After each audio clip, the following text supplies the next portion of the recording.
প্রিয় দর্শক, আসসালামু আলাইকুম। এসকে কিচেন এসবি ইউটিউব চ্যানেলে আপনাদের সবাইকে স্বাগতম জানিয়ে শুরু করছি আমার আজকের রেসিপি। আজকে আমি আপনাদের দোকানের মতো মুচমুচে আর রসালো খাজা তৈরি করে দেখাবো। আশা করছি রেসিপিটি আপনাদের সকলের কাছে অনেক বেশি সহজ আর ভালো লাগবে। তো কথা না বাড়িয়ে চলুন রেসিপিটি দেখে নিচ্ছি।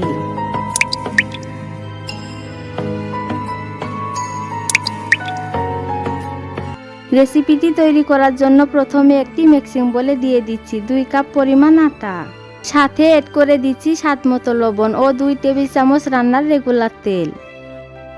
এখন তেল আটার সাথে ভালোভাবে ময়াম দিতে হবে, আর ময়ামটা যত ভালো হবে খাজাগুলো ততটা পারফেক্ট আর ক্রিস্পি হবে। তাই একটু সময় নিয়ে হাত দিয়ে এভাবে ঘষে ঘষে তেল আটার সাথে ভালোভাবে ময়াম দিতে হবে। যখন হাত দিয়ে এভাবে মুঠো করলে দলা পেকে যায় তখন বুঝতে হবে ময়ামটা একদম পারফেক্ট হয়েছে। এ পর্যায়ে অল্প অল্প নর্মাল পানি অ্যাড করে সফট একটি ডো মেখে নিতে হবে। একবারে পানি অ্যাড না করে এভাবে অল্প অল্প পানি অ্যাড করে আটার এই ডোটাকে মেখে নিতে হবে। একবারে পানি অ্যাড করে ডোটা মেখে নিলে আটার এই ডোটা নরম হয়ে যেতে পারে, তাই এভাবে অল্প অল্প পানি অ্যাড করে আটার এই ডোটাকে মেখে নিতে হবে। এতে করে ডোটা পারফেক্ট হবে।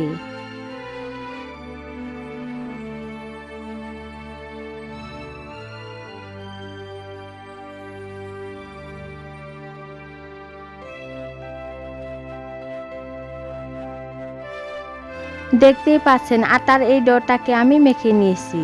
এবার এর উপরে সামান্য পরিমাণ তেল মেখে নিচ্ছি, এতে করে ডোটা সফট থাকবে, ড্রাই হবে না। এখন একটি ঢাকনা দিয়ে ঢেকে 10 মিনিটের জন্য রেস্টে রেখে দেব। আর এদিকে একটি বাটিতে দিয়ে দিচ্ছি 3 টেবিল চামচ রান্নার রেগুলার তেল, সাথে এড করে দিচ্ছি 2 টেবিল চামচ কর্নফ্লাওয়ার। এখন একটি চামচের সাহায্যে কর্নফ্লাওয়ারগুলোকে ভালোভাবে মিশিয়ে নিতে হবে।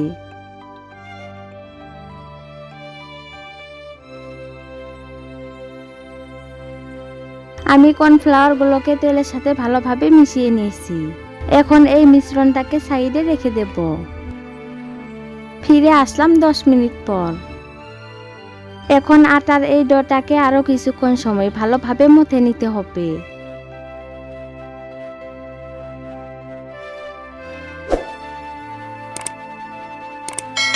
দেখুন আটার এই ডোটাকে আমি ভালোভাবে মথে নিয়েছি।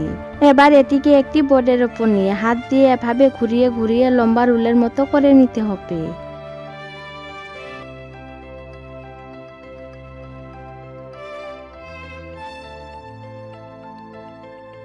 এখন একটি নাইটের সাহায্যে সমানভাবে লেচিগুলো কেটে নিতে হবে। আমি সমানভাবে লেচিগুলোকে কেটে নিয়েছি। এবার এখান থেকে একটি লেচি নিয়ে হাত দিয়ে এভাবে গোল বলের মতো করে নিতে হবে। আর একইভাবে আমি সব লেচিগুলোকে গোল বলের মতো করে নেব।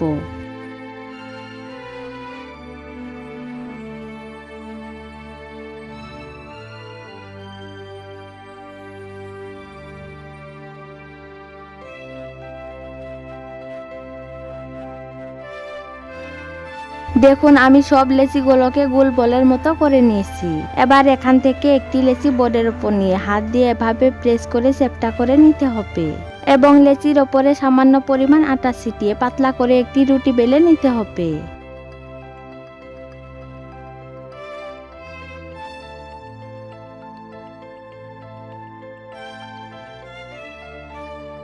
দেখুন আমি রুটিটাকে বেলে নিয়েছি, আর এরকম পাতলা করে রুটিটাকে বেলে নিতে হবে। এখন আগে থেকে রেডি করা তেল ও কর্নফ্লাওয়ারের মিশ্রণ রুটির ওপরে দিয়ে দিচ্ছি, আর হাত দিয়ে মিশ্রণগুলোকে পুরো রুটির ওপর মেখে নিতে হবে। তেল ও কর্নফ্লাওয়ারের মিশ্রণ রুটির ওপরে ভালোভাবে মাখানো হলে এর ওপরে আরেকটি রুটি দিয়ে দিচ্ছি। এখন দ্বিতীয় রুটির ওপর আমি তেল ও কর্নফ্লাওয়ারের মিশ্রণ লাগিয়ে নিচ্ছি, আর একই প্রসেসে আমি 7টি রুটিকে এভাবে একত্র করে নেব।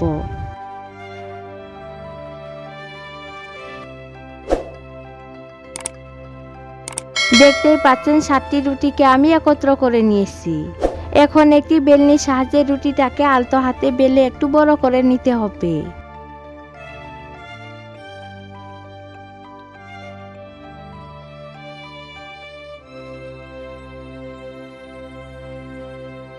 এখন রুটির এক সাইড থেকে এভাবে ফোল্ড করে লম্বা রোলের মতো করে নিতে হবে, আর একটু টাইট করে রোলটাকে করে নিতে হবে।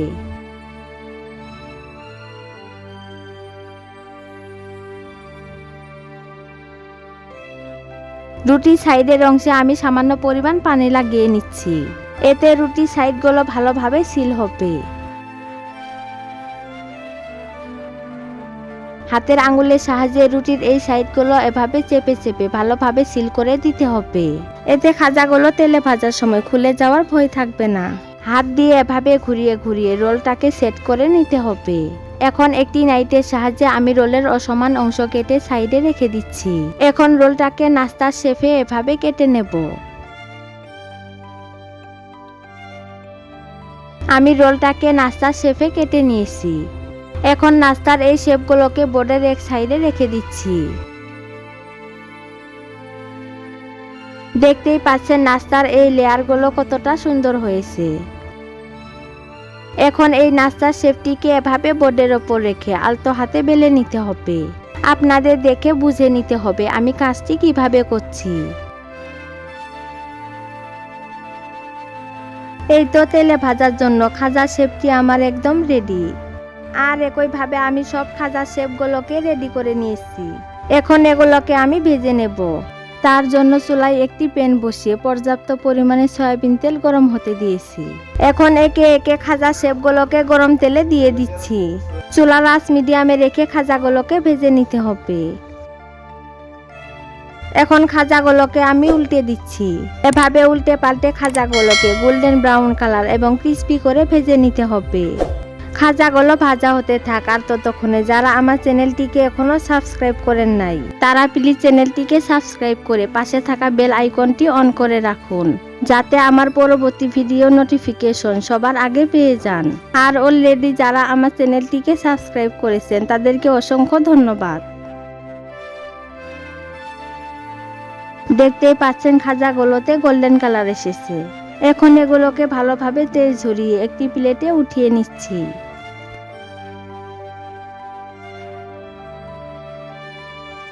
দেখুন সব খাজাগুলোকে আমি ভালোভাবে তেল ঝরিয়ে প্লেটে উঠিয়ে নিয়েছি। এবার এগুলোকে সাইডে রেখে দেব। এখন আমি চিনি শিরা রেডি করে নেব। তার জন্য চুলায় একটি প্যান বসিয়ে দিয়ে দিচ্ছি 1 কাপ পরিমাণ চিনি। 1 কাপ চিনির জন্য আমি এখানে 1 কাপ থেকে একটু বেশি পানি অ্যাড করে দিচ্ছি। এখন চিনিগুলোকে পানির সাথে ভালোভাবে মেল্ট করে নিতে হবে। চিনি শিরাগুলো রেডি করার সময় চুলার আঁচ হাই হিটে রেখে 2 থেকে 3 মিনিটের মতো এগুলোকে জাল করে নিতে হবে। আমি চিনির এই শিরাগুলোকে 2 মিনিটের মতো ভালোভাবে জাল করে নিয়েছি। এ পর্যায়ে চিনির এই শিরাগুলোতে 1 টিস্পুন লেবুর রস অ্যাড করে দিচ্ছি। এতে শিরাগুলো ঠান্ডা হওয়ার পর চিনিগুলো জমাট বেঁধে যাবে না। এই তো চিনির এই শিরাগুলো আমার একদম রেডি হয়েছে। আমি শিরাগুলোকে প্যান থেকে একটি বাটিতে নামিয়ে নিয়েছি। এখন আমি আগে থেকে ভেজে রাখা খাজাগুলোতে চিনি শিরা ভালোভাবে লাগিয়ে নেব। আমি এখান থেকে একটি খাজা নিয়ে চিনি শিরাই দিয়ে দিচ্ছি এবং একটি চামচের সাহায্যে খাজাটিকে উল্টে পাল্টে চিনি শিরা ভালোভাবে লাগিয়ে নিতে হবে। আমি খাজাটিতে চিনি শিরা ভালোভাবে লাগিয়ে নিয়েছি। এবার এটিকে শিরা থেকে সার্ভিং ডিশে তুলে নিচ্ছি। একইভাবে সব খাজাগুলোতে চিনি শিরা ভালোভাবে লাগিয়ে নিতে হবে।